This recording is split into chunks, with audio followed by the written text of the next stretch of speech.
Bismillah, Assalamualaikum warahmatullahi wabarakatuh. Perkenalkan, nama saya Fat Roman Asalman dengan NIM 124150119 dari Teknik Geologi TPB 50. Hari ini saya akan membahas 4 soal dari tugas perbaikan nilai kimia dasar 2. Untuk soal pertama yang akan saya bahas itu yaitu soal nomor 2. Kalium bikarbonat KHCO3 dapat mengalami proses dekomposisi termal melalui persamaan reaksi berikut. Ini reaksinya. Jadi supaya reaksi setimbang ini dapat bergeser ke kanan, maka yang dapat dilakukan yaitu ini pilihannya. Oke, jadi kita bahas. Jadi bisa dilihat di sini bagian kiri ini ada KHCO3 yaitu dia padatan, kemudian K2CO3 juga padatan, CO2 dan H2O itu sebagai gas. Pada prinsip Le Chatelier, hanya gas yang mempengaruhi kesetimbangan. Jika suatu sistem, yaitu sistem kesetimbangan terganggu, maka sistem akan bergeser untuk menanggapi gangguan tersebut dan mencapai kesetimbangan yang baru. Gangguan tersebut bisa berupa penambahan atau pengurangan konsentrasi, kemudian perubahan tekanan dan perubahan suhu. Kemudian kita lihat dari pilihan yang ada di sini. Yang pilihan A yaitu dengan cara mengurangi konsentrasi K2CO3. Karena K2CO3 ini merupakan padatan, maka tidak mempengaruhi kesetimbangan. Kemudian untuk opsi yang B yaitu mengurangi konsentrasi KHCO3 juga tidak berpengaruh ya pada kesetimbangan karena dia juga padatan. Kemudian untuk opsi yang C yaitu dengan menambah konsentrasi CO2. Sama aja itu dengan kita menambahkan produknya, yaitu sistem akan bergeser kembali ke kiri, jadi salah. Kemudian untuk yang D itu menambah konsentrasi H2O. Ini sama seperti C tadi, H2O juga termasuk gas dan juga produk, jadi reaksi juga akan bergeser ke kiri. Kemudian dengan menambah tekanan, untuk menambah tekanan ini kita lihat jumlah mol gasnya. Jumlah mol gas kiri itu ada 0 mol gasnya, kemudian yang kanan ada 2 mol gas, itu dari CO2 dan H2O. Jadi jika tekanan ditambah, reaksi akan bergeser ke arah mol gas yang lebih sedikit, yaitu ke kiri, jadi juga salah. Dan jawaban yang lebih tepat yaitu dengan cara mengurangi salah satu produk gas antara CO2 atau H2O. Namun di sini sepertinya tidak ada pilihannya. Lalu kita lanjut ke soal nomor 2, yaitu saya di sini mengerjakan soal nomor 7. Disebutkan dari berbagai garam berikut ini, manakah yang diprediksi memiliki pH kurang dari 7? Yang A CaSO4, B KNO2, C NaClO4, kemudian yang D NH4NO3, kemudian yang E CH3COO2Ca. Langsung masuk ke pilihan yang A, CaSO4, Ca2+ ya, ini Ca2+ dari basa kuat.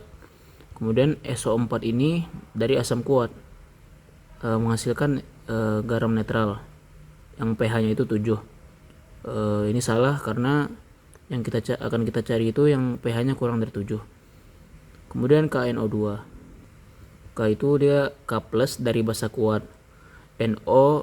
NO2 itu dari NO2- dari asam lemah. Itu garam basa, pH-nya lebih dari 7. Jadi salah karena kita akan mencari yang kurang dari 7.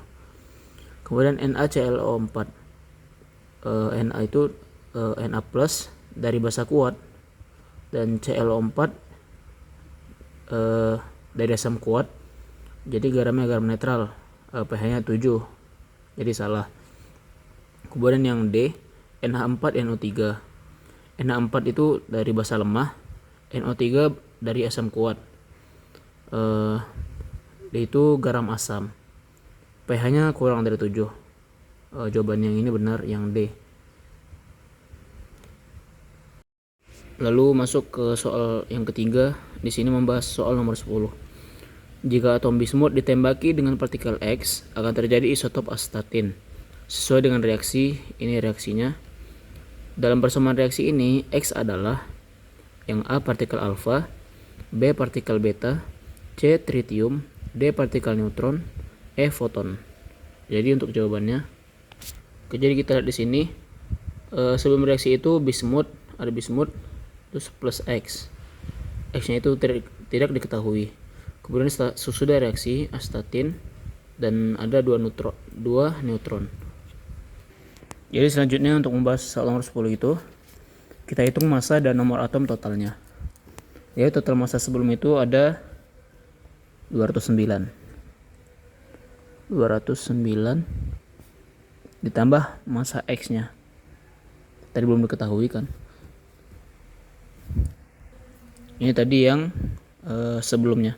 Kemudian untuk sesudahnya itu tadi 211 ditambah ada dua neutron tadi. Yang ini kan kita belum bisa menjumlahkannya. Yang ini hasilnya 213.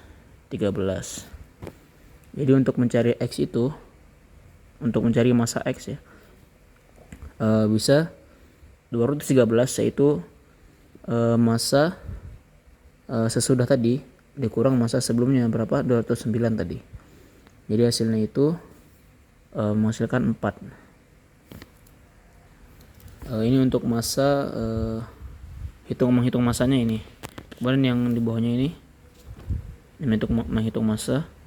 Kemudian untuk yang bawahnya untuk menghitung nomor atom total. Nomor atom sebelum itu tadi 83 ditambah X. Kemudian sesudahnya itu nomor atom sesudahnya 85 ditambah 2 neutron tadi. Ditambah 0 neutron. Tambah 0 neutron. Hasilnya yang ini 85. Jadi untuk nyari X sama seperti tadi,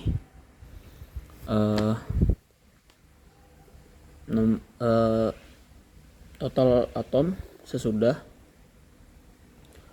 dikurang dengan total nomor atom sebelumnya, itu 83. Hasilnya 2. Di sini ditemukan angka 4 sama 2. Jadi 4 ini tadi untuk massanya, 2 ini untuk nomor atomnya.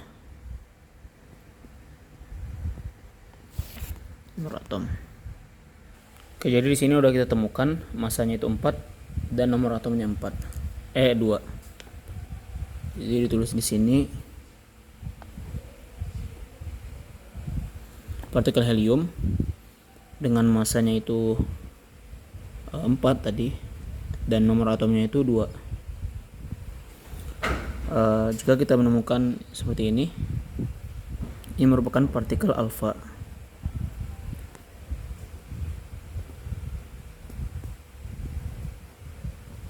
Jadi jawaban untuk soal nomor 10 itu, partikel alfa itu ada di pilihan yang A. Untuk soal terakhir yaitu soal nomor 4, di sini saya membahas soal nomor 9. Disebutkan dalam proses elektrolisis larutan MgSO4 menggunakan elektroda inert PT, reaksi yang terjadi di ruang katoda adalah, ini pilihannya A, B, C, D, E. Oke, jadi langkah pertama untuk menjawab soal ini yaitu kita harus memahami ion yang terlibat. Dalam larutan MgSO4, ion yang tersedia adalah kationa Mg2+ dan H2O. Untuk anionnya yaitu SO4 2- dan OH- yaitu dari air. Kemudian kita fokus ke katodanya. Perlu kita ingat bahwa katoda adalah tempat terjadinya reduksi, yaitu di mana terjadi penangkapan elektron. Di sini ada 2 kandidat ya. Mg2+ akan menghasilkan Mg. Namun hal ini tidak terjadi karena reduksi Mg2+ butuh energi yang besar. Kemudian air yaitu H2O, H2. Ini lebih mudah terjadi sehingga air yang tereduksi. Jadi reaksinya adalah 2H2O plus 2E2-amin menghasilkan H2 plus 2OH-. Jadi untuk jawaban yang tepat itu adalah jawaban yang D, yang berarti air menangkap elektron menghasilkan gas hidrogen dan ion OH-. Mungkin itu saja yang bisa saya bahas dari 4 soal. Jika ada kekurangan itu mungkin memang kurang dari diri saya, dan jika ada yang bagus itu dari Allah Subhanahu wa taala. Terima kasih banyak. Assalamualaikum warahmatullahi wabarakatuh.